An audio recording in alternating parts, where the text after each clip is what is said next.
Gusto ko ng tosino. We are trying 3 different tocino, 2 known brands, and 1 homestyle tocino.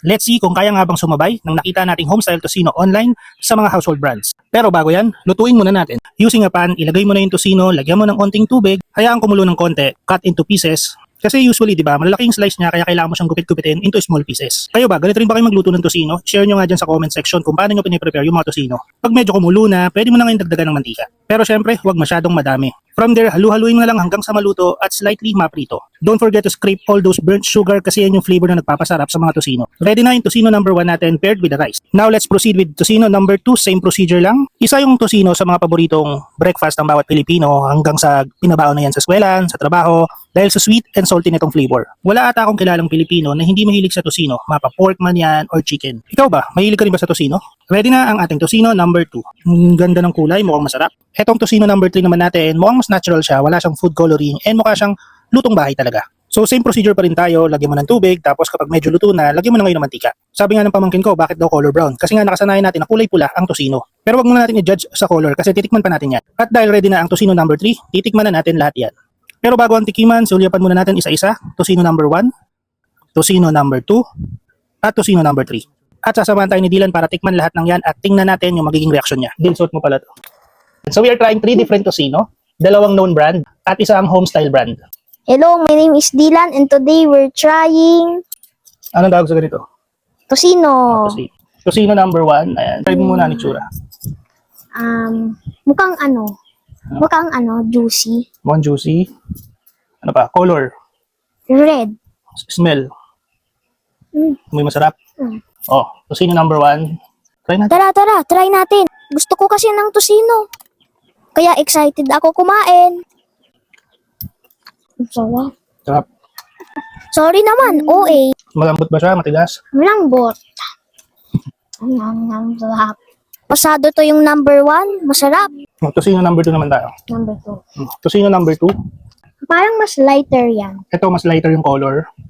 Tapos, same lang din amoy. Try na namin. Try naman natin to, yung tosino number 2. Mas malambot to. No. Tsaka parang mas dami lumalabas na juice. Masarap Mas din juicy to. Mas juicy sa suuna. Busog na ako. Parang mabubusog na ako sa tikim-tikim lang. Tocino number 3. Ito, ano sabi mo dito kanina? Kulay brown. Kasi mukha siyang natural. Wala siyang food coloring. Try na natin. In terms of amoy. Amoy siya yun din. Amoy parehas lang, no? Tatry na namin yung tocino number 3. Number 3. Careful na baka mainit. Sarap. Lambot. Ito yung pinakalambot. Ano sabi mo? Pinakalambot. Ito yung pinakamalambot.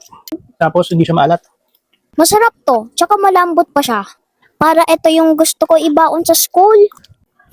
Out of the 3, ano yung pinaka-favorite mo? Pinakamasarap, pinakamalambot. Yung brown. Just one. Ito yung favorite ni Dylan. Gusto mo magbago? Actually, medyo nagulat ako dito kasi nagustuhan niya din talaga. Hindi ko akalain na ito rin yung pipiliin niya kasi ako, ito rin yung napili ko. Ang maganda kasi rito, siya yung pinakamalambot sa tatlo, tapos natural color, so alam mo walang preservatives, tapos lasang lutong bahay. So number 3 na pili ni Dylan and brand reveal tayo. Yan, saktong-sakto, ito yung Nanang's Homemade Tocino. Authentic Kapampangan po yan. Bago lang po ito, and available na siya sa Shopee, Lazada, TikTok, and meron na rin silang website kung gusto mo mag-order. Ano masasabi mo? Sobrang masarap. Disclaimer lang, hindi alam ni Dylan na meron tayong ipopromote or i-endorse na tocino. Ang alam niya lang is cooking vlog. And ayun nga, as you see, kita niyo naman, gustong-gusto niya yan. At halos inubos niya na nga yan na mag-isa. Kaya nga nagulat rin ako na pinili ni Dylan yung Nanang's Authentic Kapampangan Tocino. Kaya ako nagustuhan rin niya ni Dylan, baka magustuhan rin ng mga anak nyo, pambaon sa eskwela, or kahit guys, kayo na pambaon sa mga naubos ko opisina na. at trabaho nyo. Sobrang sarap. Sobrang sarap. Gusto ko talaga to ibaon. Nagpaparinig pa eh. Nanangs, baka naman. Pangbaon lang. Kung gusto nyo to i-try, ilalagay ko yung link sa caption para masubukan nyo na. Meron nga rin po pala silang authentic Kapampangan pork sisig at saucy beef tapa. If you want content like this, please don't forget to follow me. Share nyo na rin tong post na to at mag-comment kayo ng mga friends nyo dyan para masuporta natin yung Nanang's Authentic Recipe.